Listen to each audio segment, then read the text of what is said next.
All right, welcome back to the Run.down post-game show here on the Strickland YouTube channel. If you're listening to this the day after, Strickland Podcast Network. Knicks lose, to no surprise, to the Brooklyn Nets, 122-115.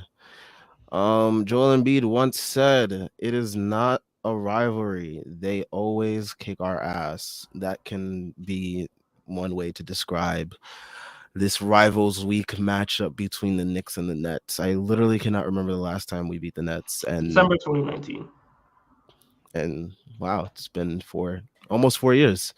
Um, yeah. Um, I mean, the Knicks came out with zero urgency, I would say. Um, Awful first half. They start to pick things up in the third quarter, at the end, especially thanks to RJ Barrett and um Hartenstein, surprisingly, which we'll get into. But yeah, I mean, the next day they made a valiant effort to come back. It was, A but fake comeback of the highest proportions. just classic Knicks things of fake comebacks. But there's a lot to discuss. I was thinking to myself as this game was going on. I was like, what am I going to talk about on post game? And lo and behold, the Knicks provided plenty of things to talk about in the fourth quarter. But yeah, I mean, we never beat the Nets, so like I didn't even expect to win this game. Like even when the comeback was happening, I was like, yeah, this is gonna be one of those games where we fall short nastily.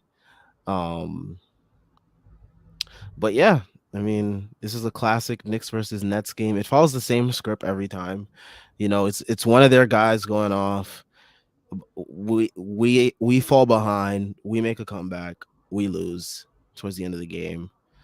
Um, But yeah, I mean, for us, who led the way for us? It was Jalen Brunson with 26 points.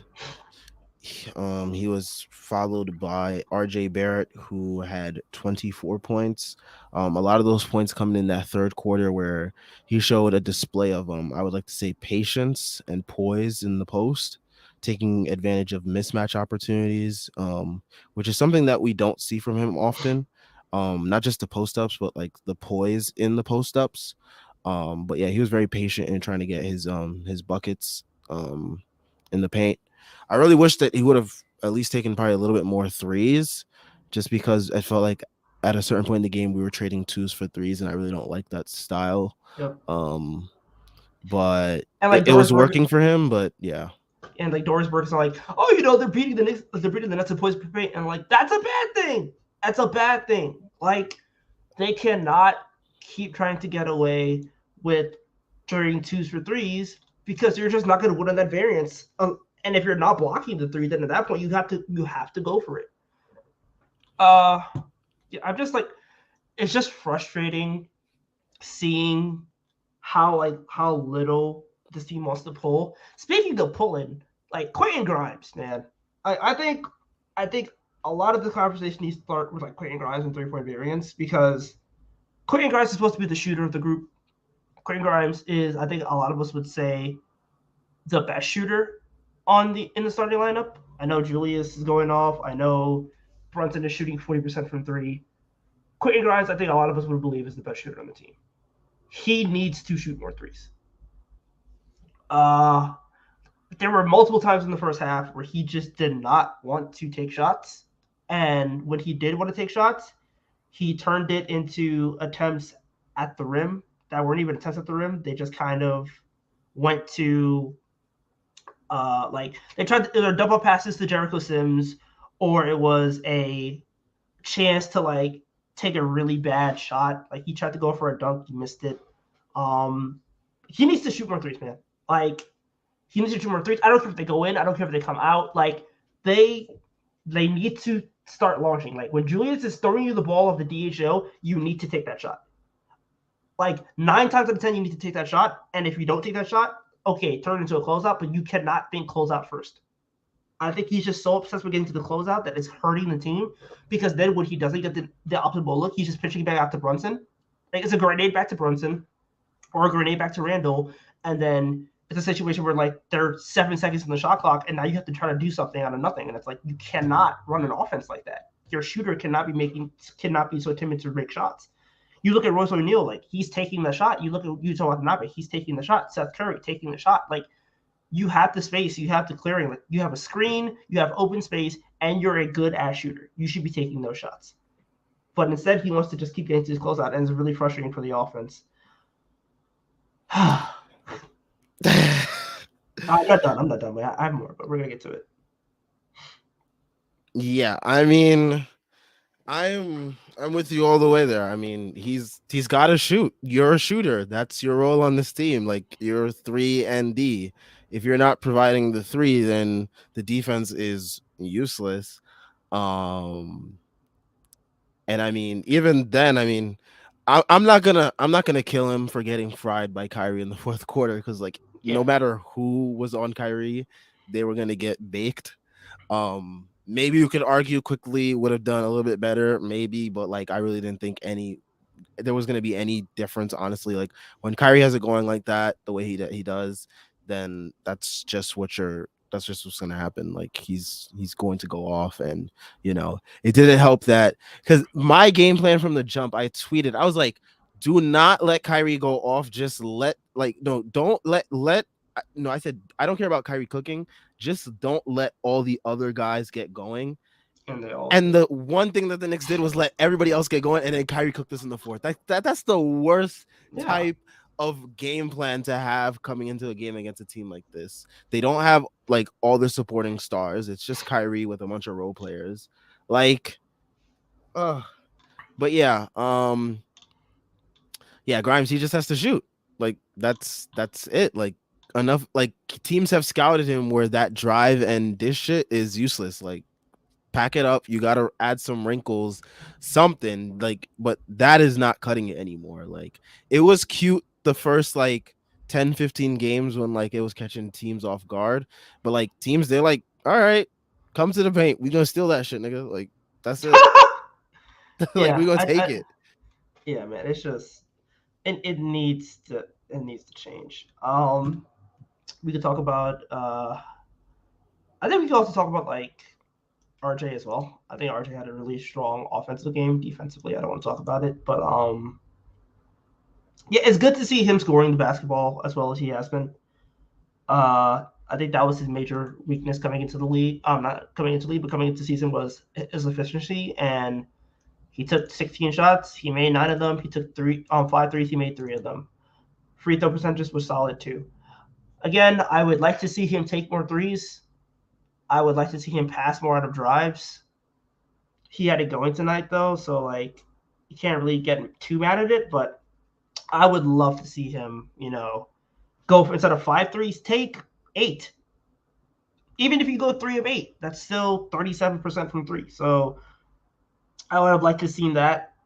I just think this team, on a whole, just needs variance, man. Like for all the shit we give Fournier and for all the shit we give Alec Burks last year, even though he didn't really deserve a lot of it just due to his role, like he needed, like they are missing, like Fournier would go for like 6 threes, Alec Burks would go for like 5 threes. Multiple games, we've seen it.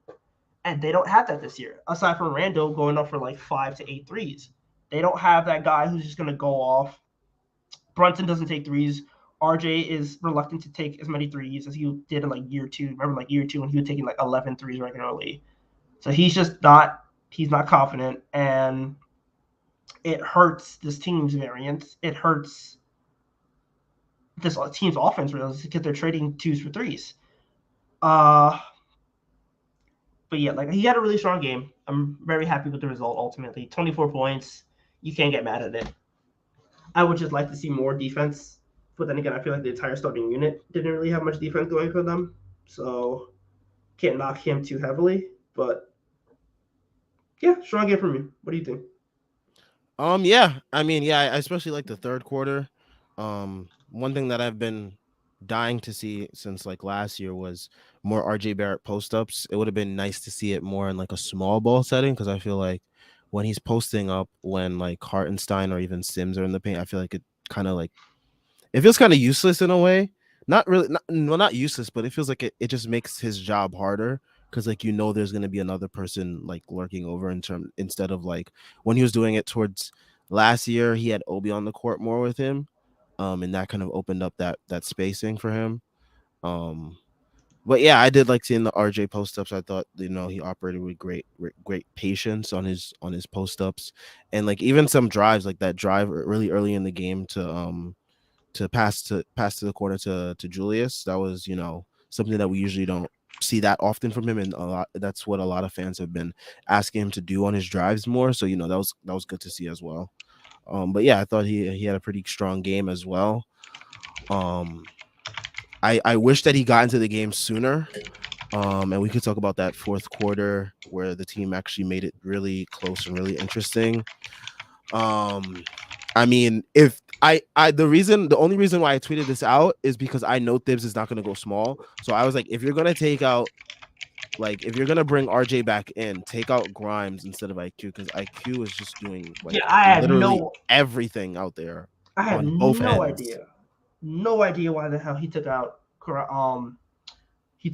IQ for like I think it was RJ. It was RJ. Mm-hmm. Also, that weird substitution pattern where like RJ Barrett is not coming in until like 2 minutes left in the fourth quarter. I don't get that. Like I would have just closed with that lineup. RJ Barrett didn't really do anything for you down the stretch, and that's not to say he had a bad game. He just didn't take any shots, and that lineup cut it to three. Like I would have just kept going. Grimes had hype. Grimes was getting hyped. Um, you know, like Quickly was playing really good defense. Quickly hit two big shots to cut the lead into.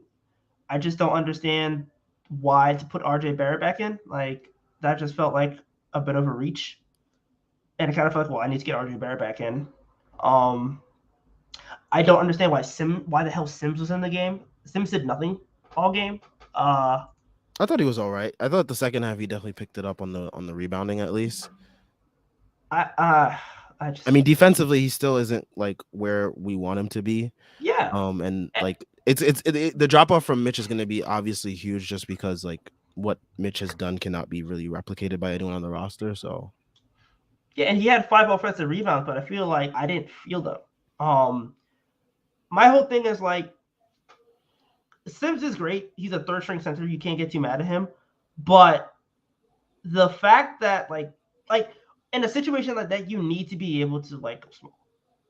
Honestly, I would have closed like I would have put in RJ. If I'm putting in RJ, I would have taken out Sims.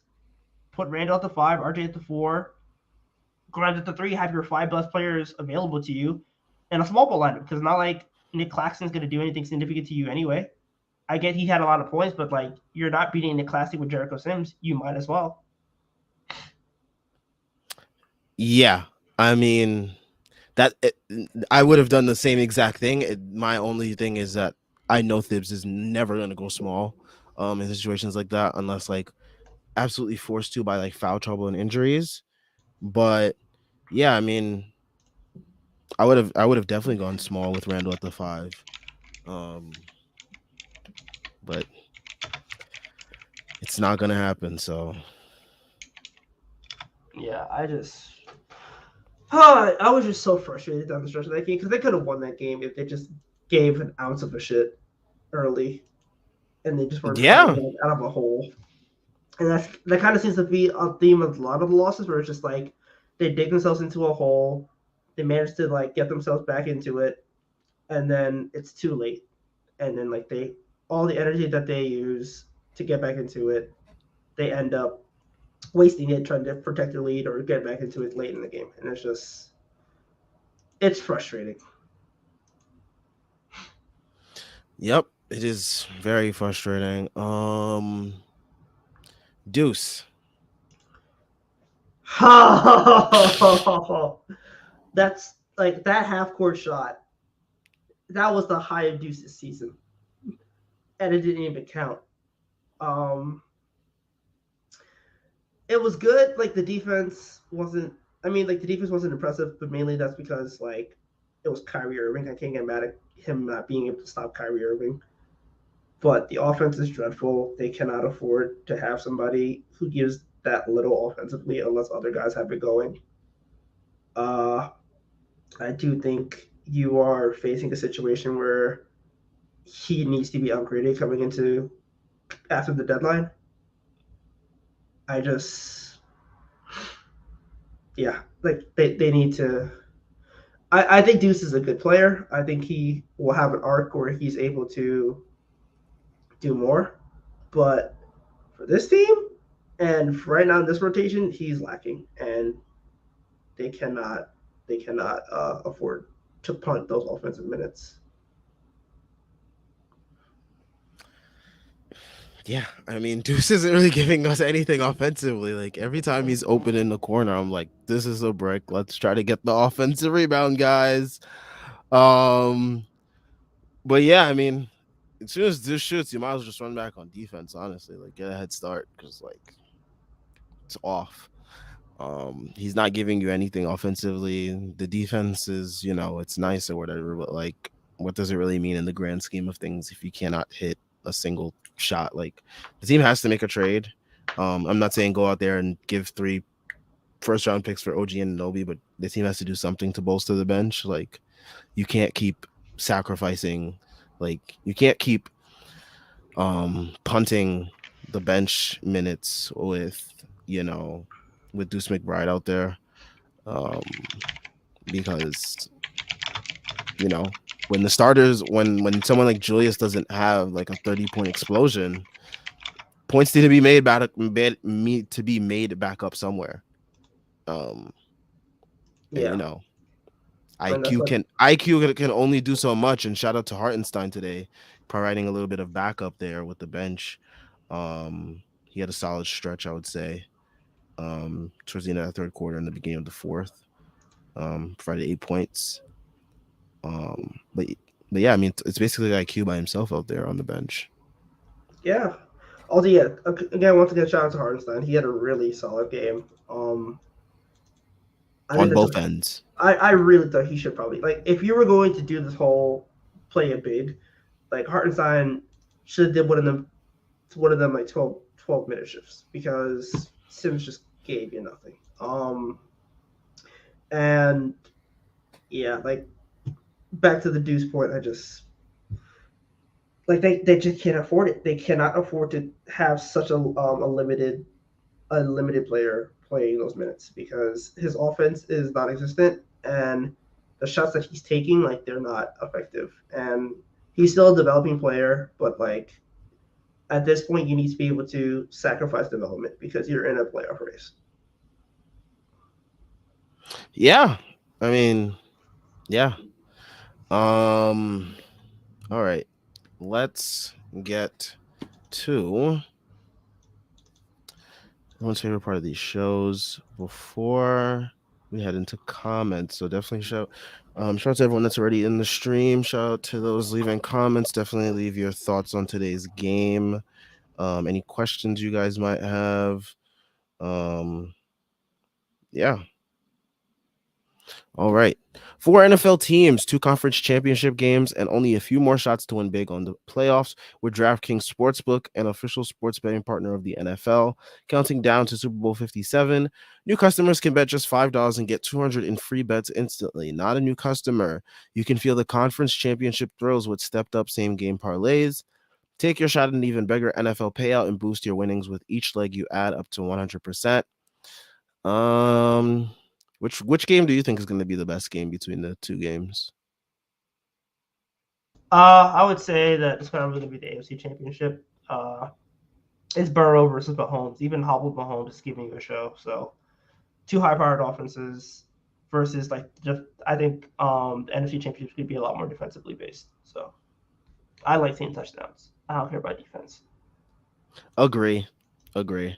I mean, that I feel like that 49ers Eagles game is going to be gritty game, a gritty game It'd be a because snooze fest. oh man. But yep, we will see what happens. Download the DraftKings Sportsbook app and use code TBPN. New customers can bet just $5 on the conference championships and get 200 in free bets instantly. Only at DraftKings Sportsbook with code TBPN. Minimum age and other restrictions apply. See show notes or show description for details. All right, let's get to some comments.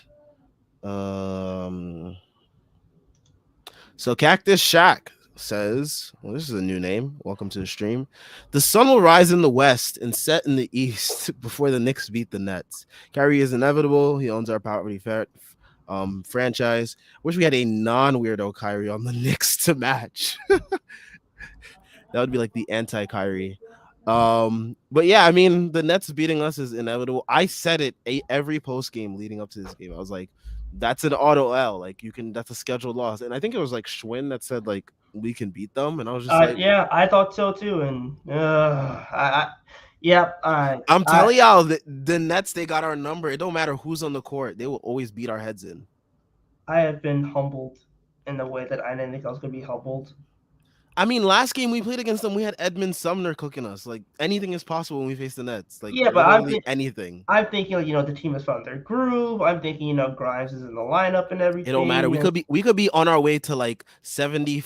We could be on our way to like 74-8. If we run into the Nets, we getting smoked. I don't care. Like that's Yeah, just the number they have on us. yeah, and they be taking that game personal as hell too for whatever reason. Like dudes be getting, like, I know Ben Simmons ain't playing, but like, oh my god! Not to mention that whole Ben Simmons streak still stands. Like, God, we in hell against that team. It's ridiculous. It is honestly ridiculous. Um, yeah, I mean, we and like literally, there's nothing we could do in that fourth quarter when he had it going.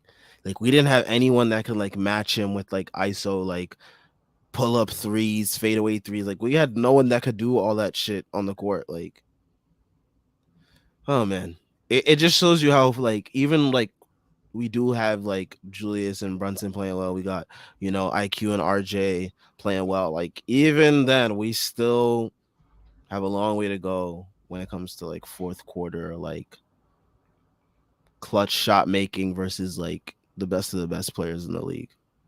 Like Yep. that moment truly humbled Knicks fans and probably the Knicks themselves. I know Julie's been thinking, player of the week about to go off crazy. Like Ben Simmons not playing, and then Royce O'Neal gave him business. Nasty. That's a nasty day. I mean, shit. I mean, Royce O'Neal, you had Seth Curry, you had So Joe Harris. Royce O'Neal has been ass this year, and somehow decided to turn back the clock. Turn back the clock against us, man. Like Utah Watanabe going off feels like, oh my. Didn't feel good. Who didn't go off this game? Dude? Like everybody on the team went off.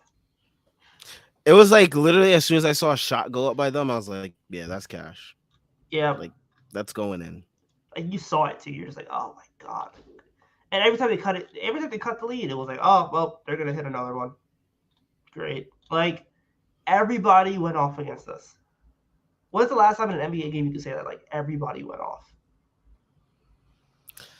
I mean, for the Knicks, I would say the last time we could say that was like, them years where we was hitting all them threes on those teams in like the 2012, 2011, 2013 years. Those type of games. Good old days. Good old days. Now we gotta like take a guessing game. We gotta play like Russian roulette of who's gonna be good for the Knicks tonight. All right. Let's go. R&R, not R&R, but RR says, not entirely upset about this game with the absurd threes that they were making. Dude, you should be even more upset. They couldn't defend the three. Yeah, I mean, you should be upset at least that like they made it close enough where it reminds you that the first quarter, them being so unserious, is like what basically held them back. Because like once they got things rolling in that fourth quarter, especially when IQ was like making shit happen like everywhere, like it just reminded you like, yeah, man, if they come out in that first quarter. Also, to go back to the first quarter, how does the team have that bad of a first quarter and Thibs still waits 8 minutes to put in a sub? Like his brain is just like functioned to be so static. I them cook. I don't get it. It just let them cook. Like he does not deviate from his rotation patterns. You know when you're coming in, you know when you're coming out, and it's like, dude, sometimes you just need a jolt. Like, and this team had no jolt.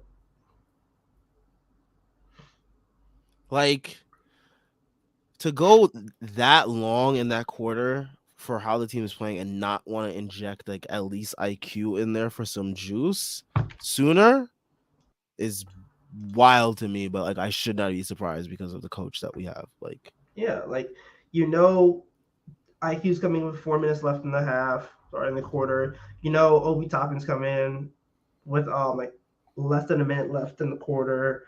Like you know, RJ's coming out first. Like you know the first sub, you know the second sub. Like you know the rotation. I know the rotation, and that should not be the thing. That should not be. Me as a fan should not know the rotation. yeah, I mean, it just shows how predictable um the Knicks are. Sadly. All right. Let's see. Ace Bouchard says ultimately they just didn't take this game seriously enough to win. Started to care in the fourth, but it was too late. Yeah, I mean, I would say they started to care even sooner than that. Like the back half of the third quarter, that's when they Yeah, really started to like really amp up the pressure on both ends. And like the way that they're playing, like you just the way the Nets were making shots, you just can't afford to like be so unserious for that long because you just know like it's going to be a freaking uphill climb after that. yeah. It's like you cannot afford to put yourselves in holes that deep, especially when you don't have the shooting to make it work. Like if they had the ability to like win in the shootout, I'd be more confident in them winning that game, but they don't. So that's what makes it even tougher. Yeah. Um. All right. Let's see. Carlo Hendricks says, it's just so frustrating that Obi refuses to play Obi more minutes. He can't keep getting away with this. I I mean, don't. tonight I really wouldn't have been that upset if like I wasn't really that upset with Obi's minutes. Um, I mean, I get going small against the Nets. Um, but yeah. I don't care about Obi's minutes, dude. I don't care. I'm sorry. Like even if your idea is like we should go small, like the four in that lineup should be RJ. Like the best small lineup on the team doesn't even have Obi in it. The I don't like Obi Toppin did nothing. He passed up a wide open three to Deuce McBride. That was the highlight of Obi Toppin's game. He missed a bunny, a wide open bunny at that when he was streaking down the paint, which also talks to the fact that like he's not as good of a finisher as we think he should be. He was a He should dunk those plays. Like honestly, he should have dunked them. Like he His could problem is have. like he's frail, he's brittle. Like he can't go up the way that he should be going up as a 6'9", 220 person, but like he doesn't play like he's 6'9", 220. He plays smaller than he actually is.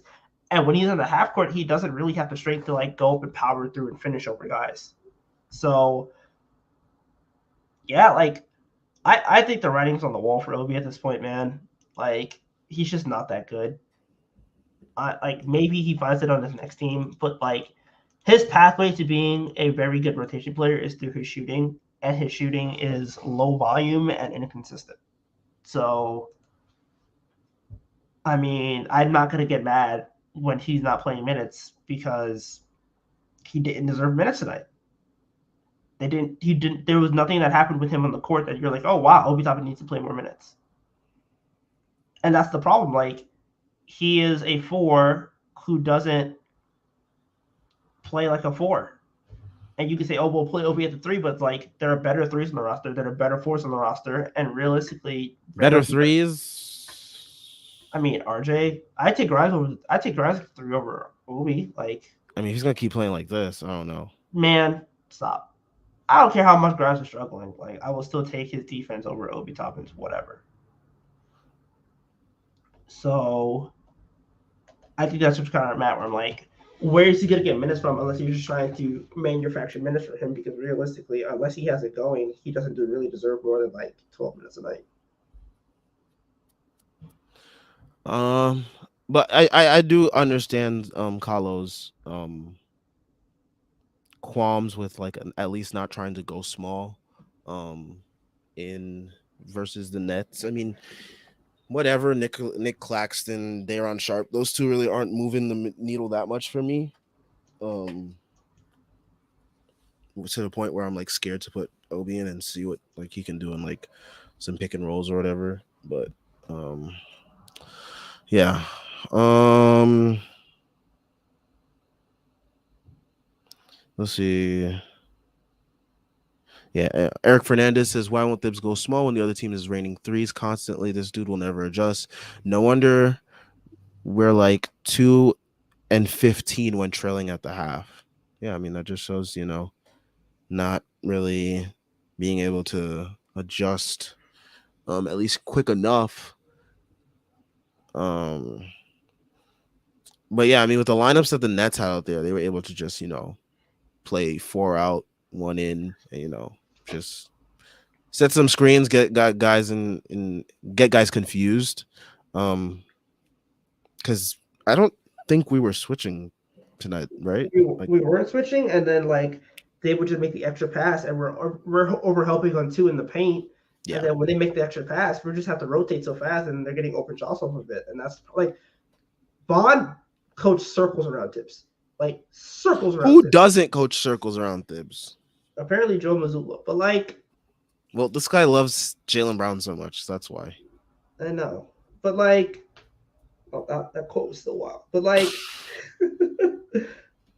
I love you, Jalen. I believe in you. That's what I tell Jalen Brunson every time he goes to the free throw line. But like, yeah, it would just we overhelp in the paint, open shooter, and then they are essentially rotating two, like they're rotating two guys, and then like they're just passing and making the extra pass, and somebody's gonna be open at some point.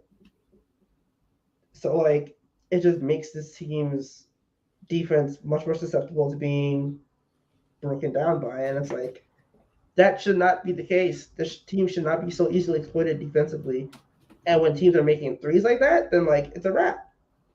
And that's how you get to 22 threes. Aside from insane shot making, where we close on open shooters, we're closing out after two rotations. So I mean, we're the Knicks. We should know guys are gonna shoot insane against us. Like that. That should not be the thing is though, like that hasn't been the case on average the last 3 years. They've been a really good team at stopping the three, but when they don't stop the three, then like they just look pitiful. yeah. I mean, Like but yeah, this felt like the first Boston game where like they just hit all those threes and we had nothing to stop them because we can't shoot threes at the clip a lot of teams shoot threes at. Because we traded a lot of that 3-point shooting for Brunson, which was a good trade, but ultimately they need to recoup some of it back. What I'm saying is get the racist. what? Grayson Allen. It's Oh my time. gosh. It's time, dude. We need a white shooter. It's time. Only white shooter good in my book is Steve Novak, man. I know, but at least he's not coming up. He's not coming through that door. He isn't, sadly. Steve Novak was definitely not scared to shoot, and he definitely wasn't scared to, he wasn't over here doing, drives and dishes. Like he knew what he was supposed to do, and he did it. He knew his Shout out role. Steve Novak. Facts. He is missed. He was born too early. Should have been born a couple years later. He straight up like top 3 white boys in New York City: Eli Manning, Derek Jeter, Steve Novak. That's a fact. Ace Bouchard says Grimes' defense has fallen off a cliff. Feels like he hasn't had a decent defensive game in a while, like not since the DeRozan game winner. Yeah, his defense has fallen off. I won't harp on it too crazy today, just because, like, I mean, he did get his eyes fried, like by Kyrie, and anyone is, but like also I just think that no one really had a good defensive game today except for like IQ maybe, and Hartenstein, oddly enough. Yeah. But yeah, Grimes hasn't really had like, a really like great defensive game. Maybe it's I don't want to say he's being tasked with too much. Honestly, I walk that back. Thought he really played well against Donovan Mitchell. He played well against Donovan Mitchell on. Yeah, he did. Yeah, he did. I will say that. But like even before that though, I feel like there was a while. It's been a while since we could say like Grimes, like clamped up some dudes. I feel like I didn't Yeah, think I he mean the played past. Cleveland game, we were able to say, he did a great job on Garland um and Spider, but yeah.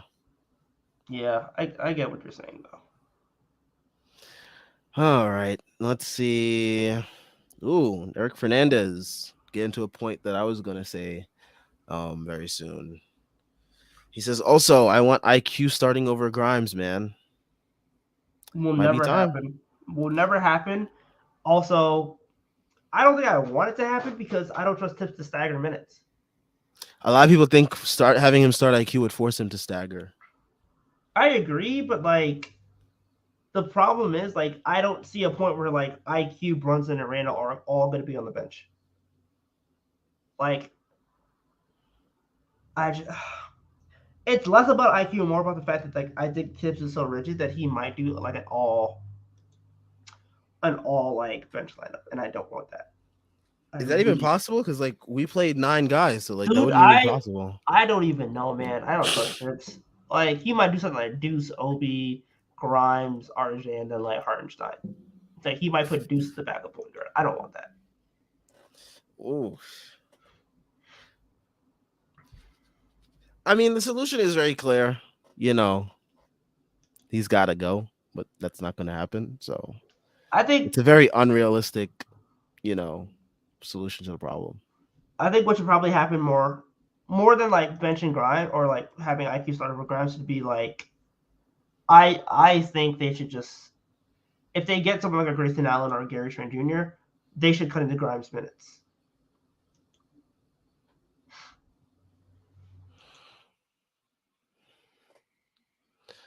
Maybe, maybe.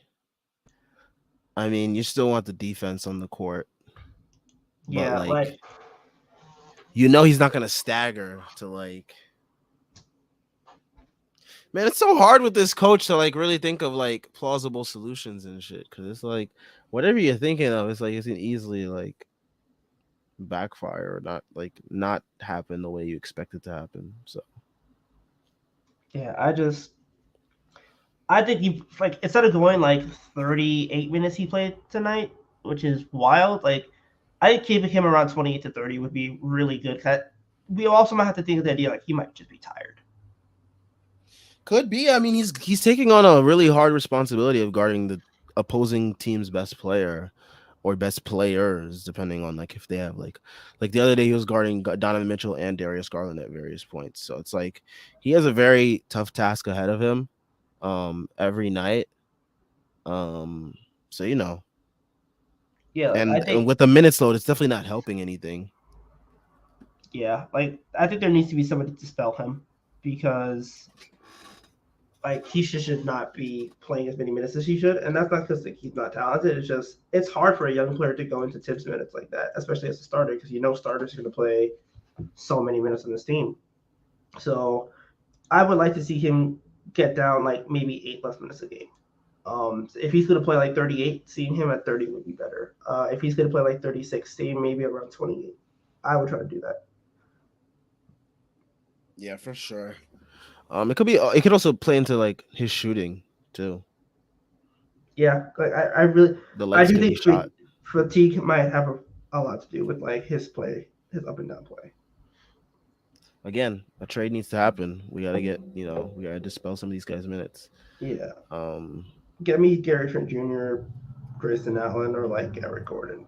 I don't like want I've to seen wait. folks say like, oh, like the other day when Deuce was being aggressive, they're like, well, if Deuce is gonna be this aggressive, then let's just keep things rolling. It's like, no, it's not gonna No, happen because like Deuce needs to hit shots first of all. Like, I don't care how aggressive he is. If the shots aren't going in, that's not really helping anyone's minutes load or the team in general. So yeah, um yeah, things need to be done. Deuce should not be. I mean, Deuce is the ninth man, but like realistically, is he a ninth man? Like, no, no, he's not. So like we need to find a way to actually get a ninth man on the court that is capable of, playing. Some people will bring up Fournier to me, some people bring up Reddish to me. It's obvious this team is done with both of those players. So like it's time for some fresh faces in the building, and in the rotation in general. So yeah.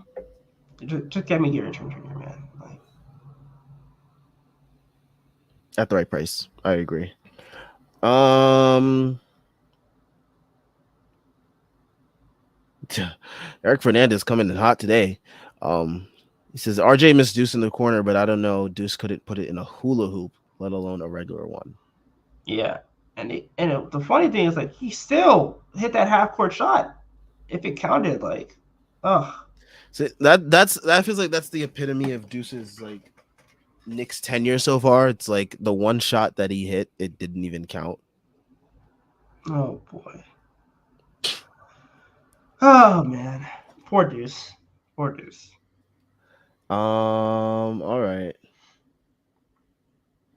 Ace Bouchard says he thinks the Knicks don't care in these games I doubt versus the that. Nets. I I, I doubt that because like Julius like really takes these games seriously versus the Nets. So like that's one person I know for sure cares in these games, and they're on national TV, so you know he definitely cares. Um, and the Knicks they're always in these games with them too. So it's like if they didn't care, like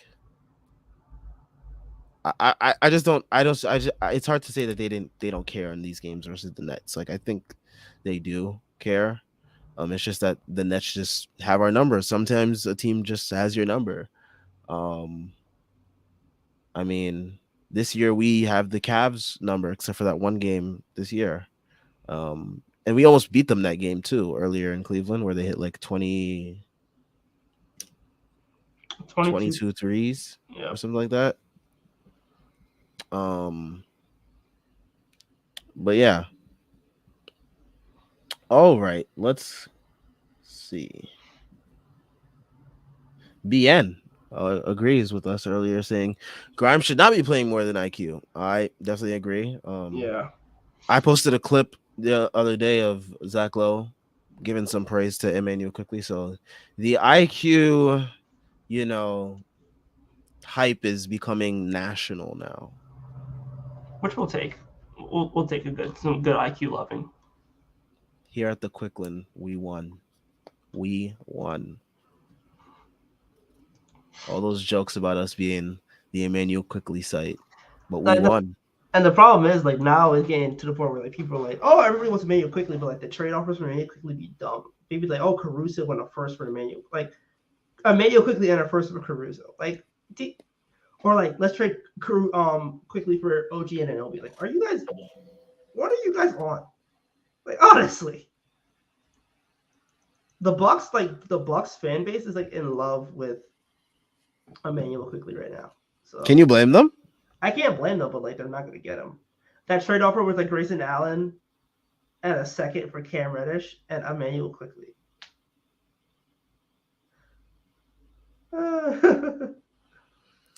I mean, I can't blame them. If I, was another fan, if I was a fan of another team, I'd want Emmanuel quickly on my team. I mean, he is a plus minus god, and he does everything for the Knicks.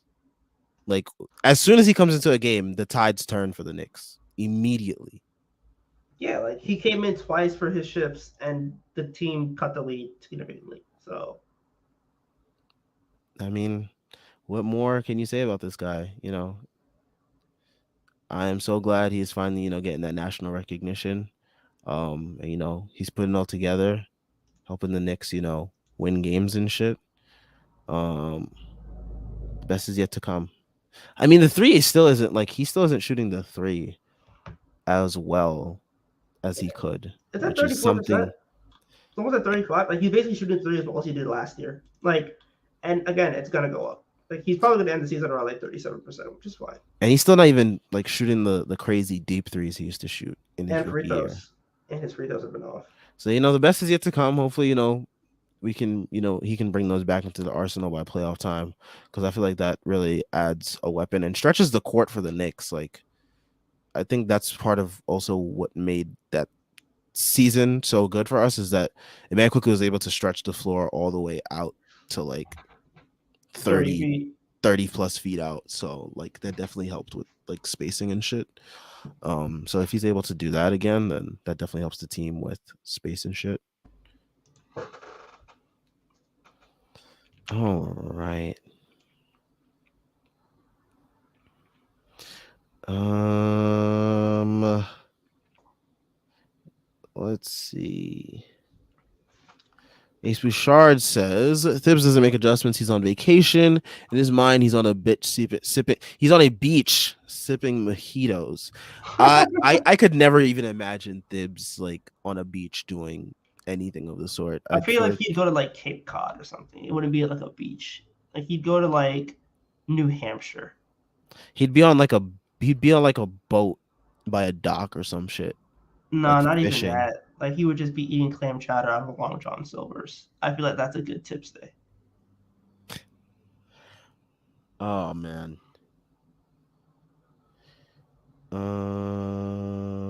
Okay. So Jordan Bubs, he says we need bench help ASAP because Deuce hasn't been shooting well for about more than a month. But really, the question is, if Knicks got help from the trade deadline, I assume that TD means, would Dibs be able to use it properly? Your guess is as good as mine. I think we Yeah, all know the answer to that question. to be Oh, determined. to be determined, aka, you know, he won't. Like, it'll look good at first, because that's how things usually do. Um, with Dibs, or like even when you have a big trade, but like it will quickly turn sour once we realize like, oh, there's so much low hanging fruit that Dibs is not taking advantage of with wrinkles that he can add to this specific unit or this specific playset or everything else we always talk about with him. Gotta love it, dude. Just gotta love it. I think we talk about the Joe Bub question. Who will be cheaper to acquire, Gary Trent Jr. or Grayson Allen, or Malik, more known for sleeping with Scottie Pippen's wife than as a basketball player, Beasley?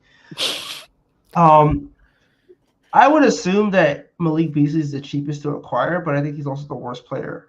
Um, Malik Beasley isn't good. He's 6'4", which means he's pretty short, so he can't really play the wing.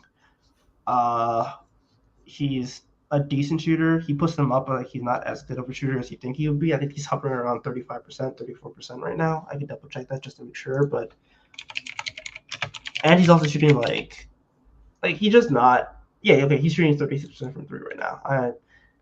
They basically have him on a diet where like he's taking nothing but threes, and he'll maybe take like one or two pointers a game, and he's not good enough for 2 point shots to make it really worth it. I just don't buy him in that role. I would rather get a Gary Trent Jr. I think the team should just get Gary Trent Jr. because they can afford the luxury. They can afford it, and like you give up the Bucks pick or you give up one of the other protected picks, not the Mavs pick because that pick is going to be really solid. But if you could give up like say at most the Bucks pick for him, I would do that. I think he fits really well. He lets you play deuce as well if you really want to. And ultimately, I think that's how they should be operating. Hawkeye 420's answer to Jordan Bub was they all might be unreasonable offers. Jordan, he gives the Masai Ainge and a Bucks championship contender as his reasoning why. Very solid reasons, especially with Masai and Ainge, because Masai apparently wants like 5 first-round draft picks for every single player on the team, despite which them is being under 500 with which is, all this glorious talent that they have.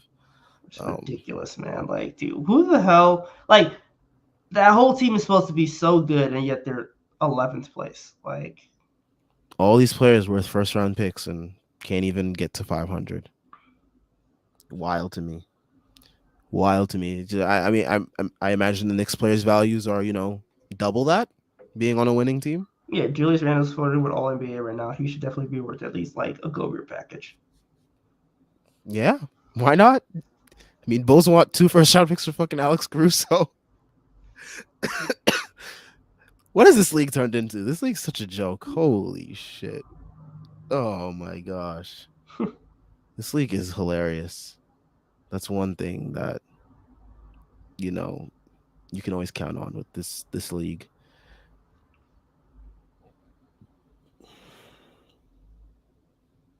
So Eric Fernandez, he talks about I guess his reasoning for wanting to start IQ. He says, I think starting IQ and then subbing him or Brunson out partway through the first for Grimes would work. Then Brunson slash IQ comes back to start the second and run the bench. I mean, that's the most ideal way of running that situation. I just don't know if Thibs would do it because Thibs Yeah, has been the person to not use the most ideal lineups yeah. and situations. I just did not buy him being able to make it work, which is why like I would just like even if it might be detrimental, like I think starting Grimes is probably saving tips from himself. Yeah.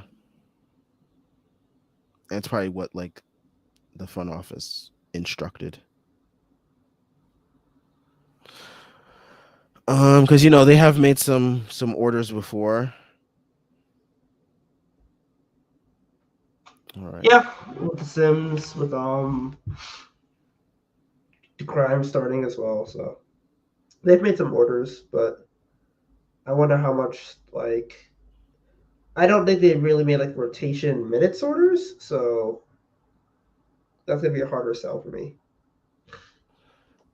Okay, for 20 says, I've tried to back Obi, but that was rough. At some point, Obi needs to be held responsible for his own opportunity, which sucks because Thibs is a big issue.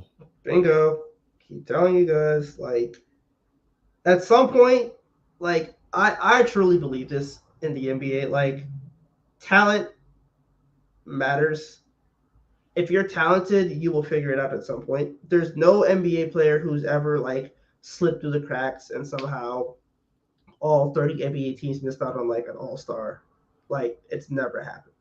So with Obi Toppin, like yes, So he you're always saying Alonzo Trier is like not like the man who was promised?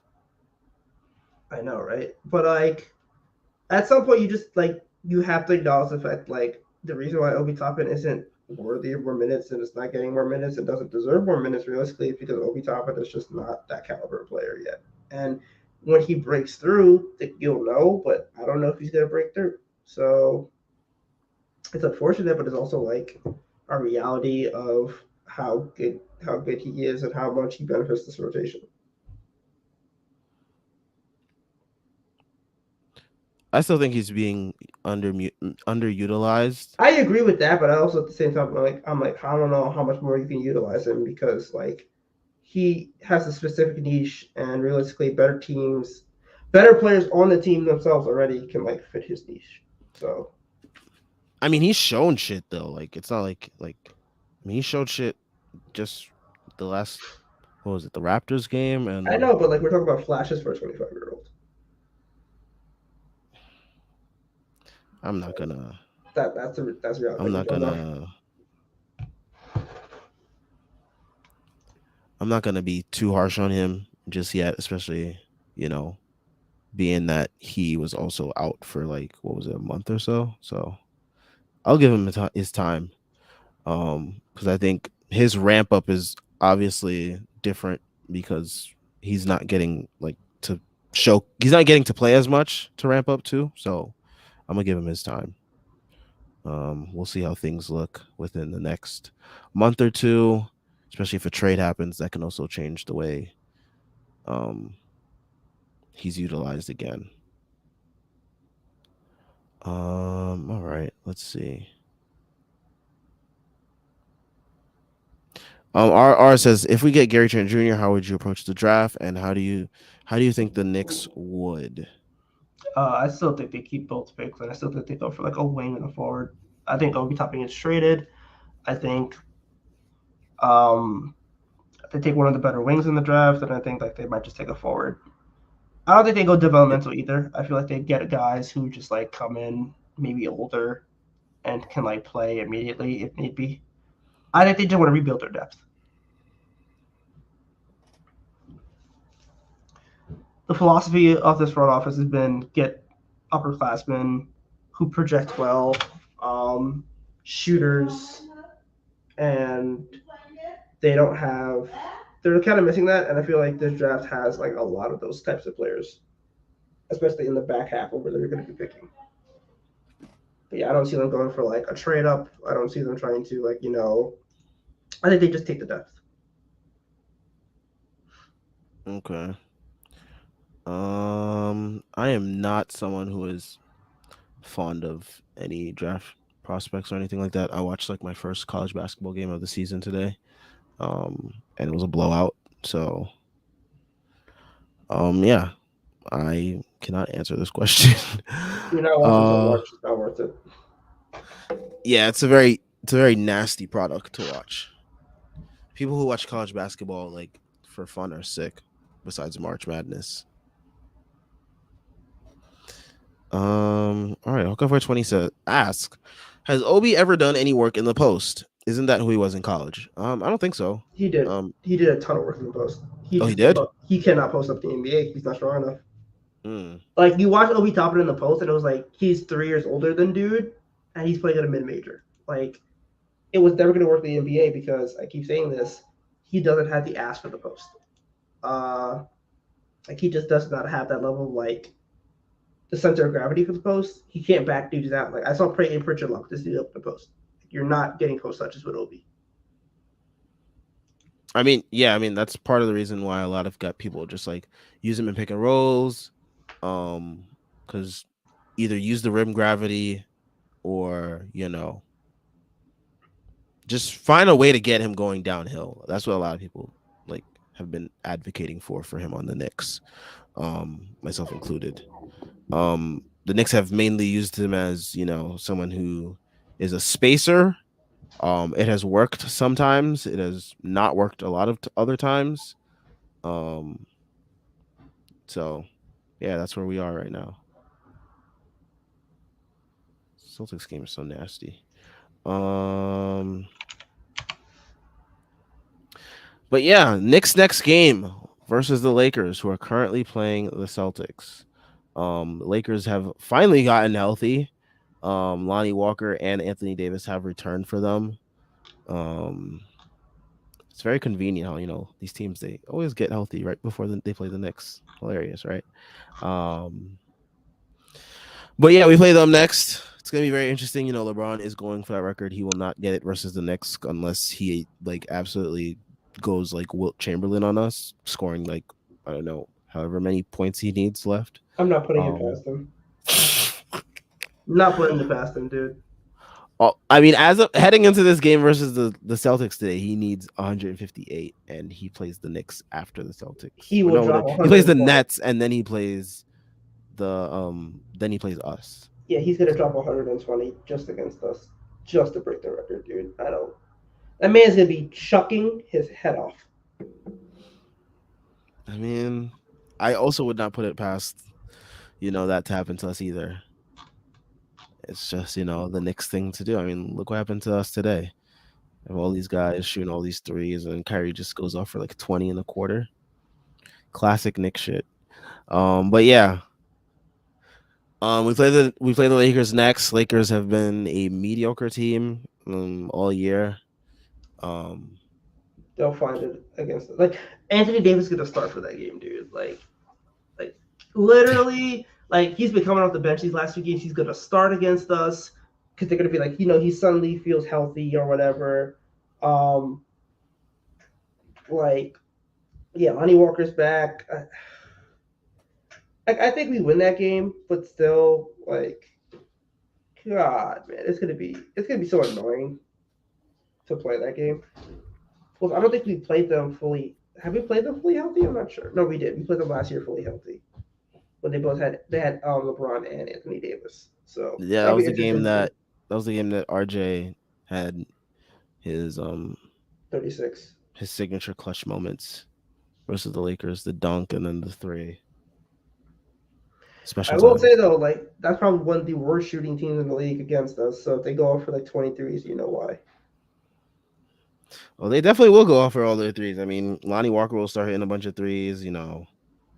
Um, LeBron, Russ will hit Anthony, like two just for good measure. stop, I'm bro. telling you, If Russ hits threes, at that point, like I'm over it. Thomas Bryant is gonna have like an out of body experience versus us. Jeff was giving him props the other day, so he's gonna go off against us.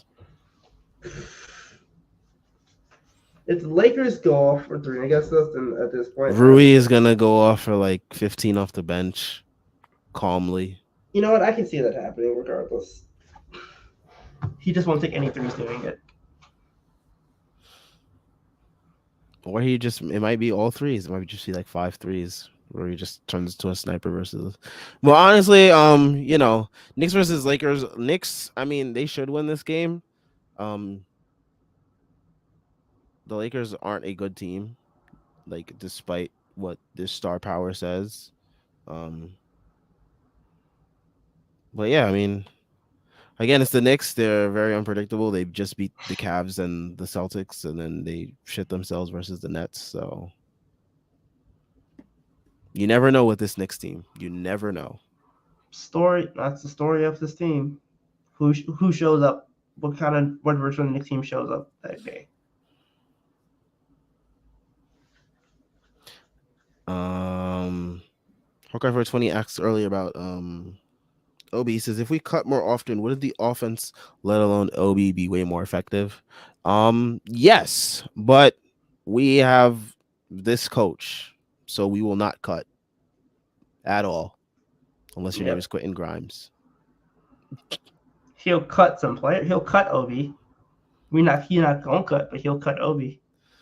I feel like if you gave Tibbs like personnel decisions, like he would legitimately cut Obi. He would cut a lot of people. He would cut. I think he'd cut. Um, He would be starting Rose right now. he'd cut IQ. No, I stop. think he would. He would not cut IQ, man. I think he would. He loves IQ like a son, like a legitimate bastard son. No, he loved him so much it took him like almost everyone dying and being like crippled to like start. Hey, man. Sometimes we need to lose our way to find our way home. Nah, he hates him. He'd cut him. He'd cut Cam Reddish for sure. Yeah, I would cut Cam Reddish too. I don't blame him. Oh my god, Don't worry, he'll be a buck next week. a buck. All right, I don't see that happening. I think. I don't know where Cam ends up. Honestly, I think it's like at least we know he's getting traded for something. So a like bag of chips. I mean, sure, but like at least we know he's gonna get traded. So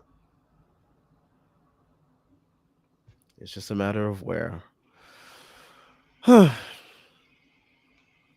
Anyways, I think we end things off here. I don't really want to talk about this game or this team much more on a weekend.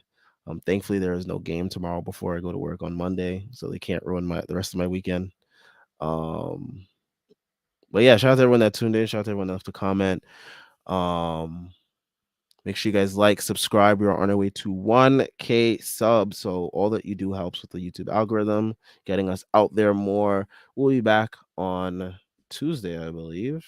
Right? That is our yeah, next game. yeah, Tuesday. Tuesday. So we get a bit of a break these next couple days with the Knicks. Finally. But yeah, we'll be back on Tuesday after the TNT game. Oh, great. We're on TNT again. We get to hear Charles Oh Barkley and boy. Shaq talk about the Knicks. Fucking hate hearing them talk about the Knicks. Also, I'm pretty sure we get announced. We hear about the All Star team Tuesday. Oh, okay. So Julius Randle should be being we should know. Yeah, February 2nd. So that'll be fun. Maybe Jalen Brunson gets in as well. Maybe we get two All Stars. So yeah, shout out to everyone that tuned in. We'll be back on Tuesday. We'll talk about all Knicks related stuff. All Star reserves. Any other trade rumors that come out because the trade deadline is fastly approaching. As we are quickly heading into February very soon. So we'll have all that for you guys on Tuesday night. Hopefully, the next win versus the Lakers on TNT. So Charles and Shaq can like say something positive for once about our players. But yeah, everyone have a great night and enjoy some football tomorrow.